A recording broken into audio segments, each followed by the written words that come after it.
It's always good if a person genuinely loves the traditional elements of the Catholic faith. But for some people, their religiosity is a mask, hiding a sinful addiction, and ignoring this problem doesn't help anyone. And that problem is pornography. Now, to be clear, I am not saying that anyone who loves Catholic tradition is secretly addicted to porn. That's obviously false. I'm also not saying that pornography is only a problem among traditional Catholics or pious Christians. That's false. It's a universal problem. In fact, the universal nature of the problem is why we cannot say, oh, this isn't an issue for my family or those families or this traditional parish community. Here's a clip from Father Ripperger on this issue. If you look at the number of sins against the sixth commandment, sins like self-abuse, pornography, fornication, among traditionalists, they are not any better than the people who go to the new Mass. In fact, there's some estimates by some priests that it's worse than it is among the new right people. This is a serious problem. Father Ripperger and other traditional priests have said that some Catholics who are addicted to porn will try to overcompensate for their addiction by portraying themselves with an extra religious exterior to try to balance out the shame of their interior sins.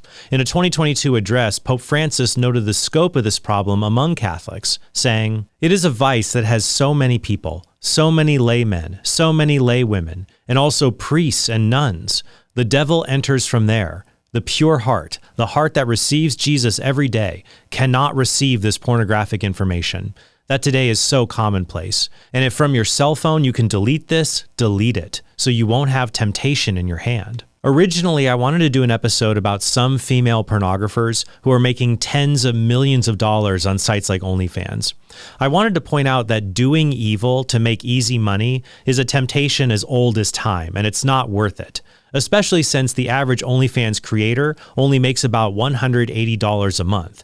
Now, no amount of money is worth your soul, but especially this amount of money, as well as your public image, given that pictures on the internet stay there forever. But then I realized I should not mention the names of these pornographers. That's because some of the men in my audience who, in spite of their genuine desire to pursue holiness, will look these women up and they will give into the temptation to view their content. That's why I'm really torn about Christians appearing on the Whatever podcast, which usually has OnlyFans pornographers on as female guests and gives them free advertising as a result. I've only been on that show twice, once to debate Destiny on abortion, and a second time to debate him and another woman on pornography and prostitution. I was concerned about giving her attention, but getting the two of them to bite the bullet and admit their sexual ethics entails bestiality, that was worth it for me. I mean, if I talk about an abortionist, that's not going to cause someone in my audience to go get an abortion. But talking about a certain pornographer, especially to someone who is really struggling with pornography, that can be enough to entice that person to indulge in this sin. So I want to talk about how we as Christians should respond to this epidemic. And part of that requires us to admit that no community is safe from it. I'll give you an example from my own life. One time, I was having a vigorous discussion with a very traditional Catholic who attends the Latin Mass.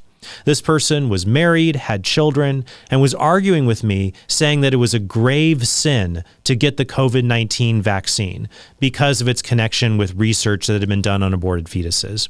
I told this person that even if this were true, it wouldn't make such remote material cooperation with evil gravely sinful. And I even cited an article from the Society of St. Pius X, or the SSPX, that agreed with me on this point.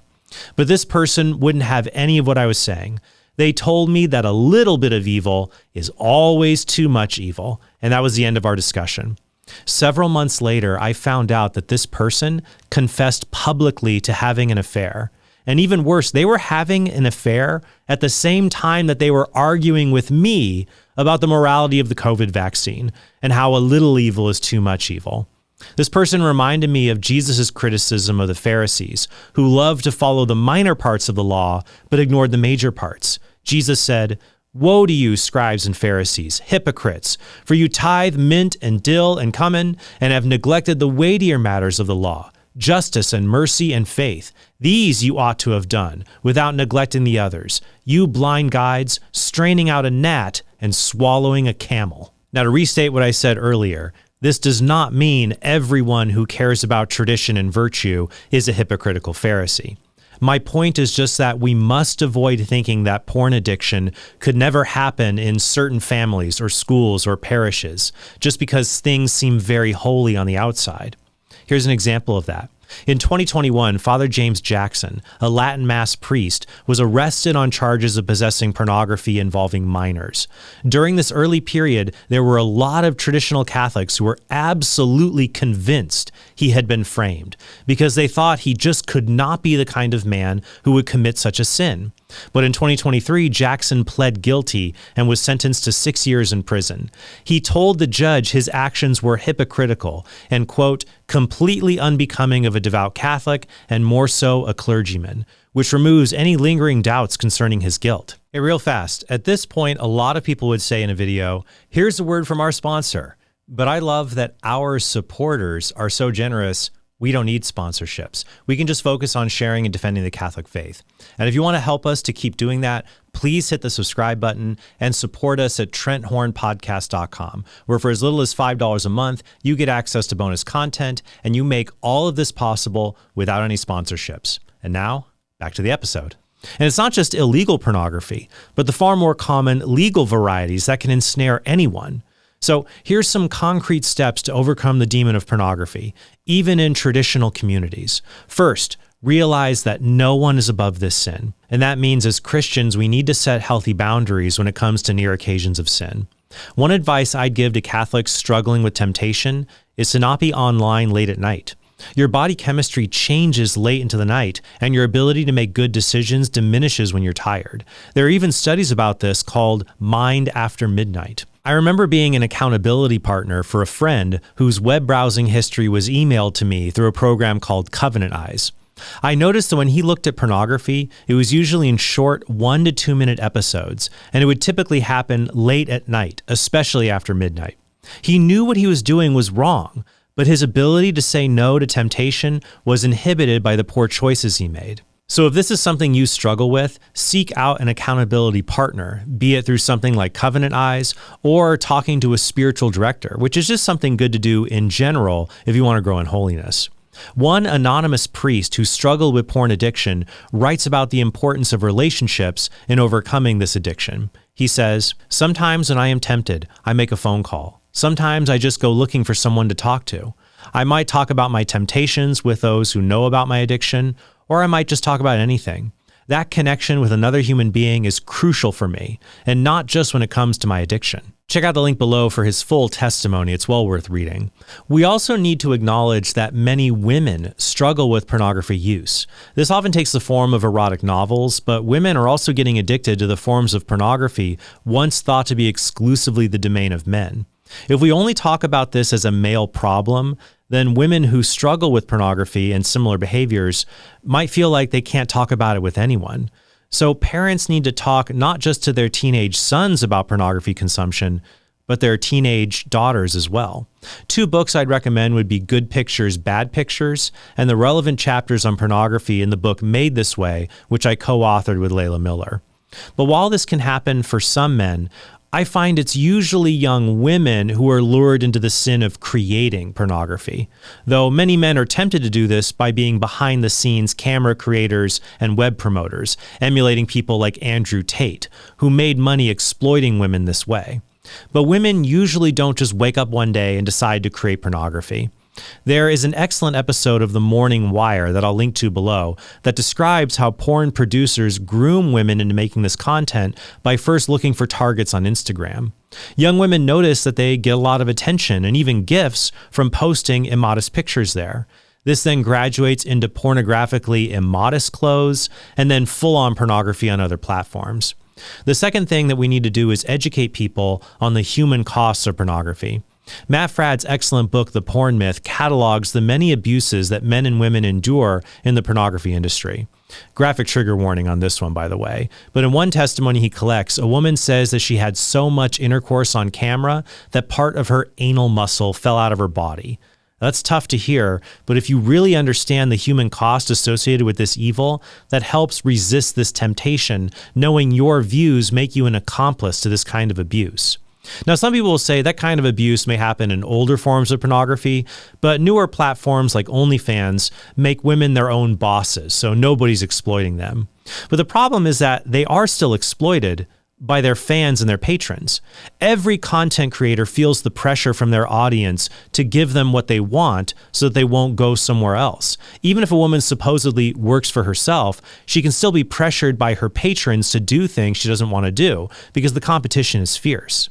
That doesn't mean she's not culpable for her actions, and you can make a case that these women exploit gullible men, sometimes for very large amounts of money.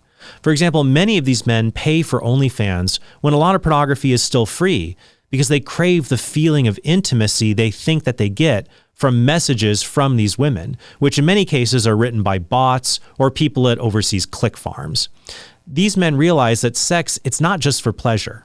For example, I can enjoy a good steak without thinking of another person. But when people masturbate, they almost always think about another person.